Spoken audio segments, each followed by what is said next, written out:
আজি আমি সদৌ টাই আহোম ছাত্ৰ সন্থা কেন্দ্ৰীয় সমিতিৰ আহ্বান মৰ্মে আজি চৰাইদেউ জিলা মাহমৰা অঞ্চলৰ পৰা আমি প্ৰতিবাদী জুই সমদল কাৰ্যসূচী ল'ব লৈছো। ইয়াৰ বিষয়টো আপোনালোকে ইতিমধ্যে অৱগত হৈছে, কাৰণ অসম চৰকাৰ তথা কেন্দ্ৰীয় চৰকাৰৰ বিপক্ষে আমি তেওঁলোকক আচলতে আমি এটা কথা দাবী জনাব বিচাৰিছো, ছয় জনগোষ্ঠীক আমি অতি শীঘ্ৰে তেওঁলোকে জনজাতিকৰণৰ মৰ্যাদা প্ৰদান কৰক, অন্যথা তেওঁলোকক যে আমি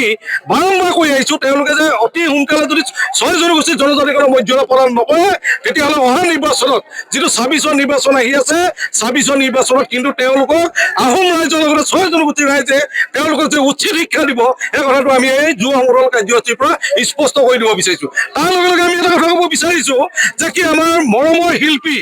আটাইতকৈ আচলতে ক'ব লাগিব যে অসমৰ হাৰ্টক জুবিন গাৰ্গ ডাঙৰীয়াক যে কি ধৰণে হত্যা হ'ল, কি ধৰণে মৃত্যু হ'ল, এই কথাটো আচলতে আজিলৈকে ৰহস্য হৈ আছে। সেইটো কাৰণে আমি অসমৰ মুখ্যমন্ত্ৰী ডাঙৰীয়াক এই যুৱ সমদল প্ৰতিবাদী স্থলীৰ পৰাই তেওঁলোকক পুনৰবাৰ সকীয়াই দিছো, যদি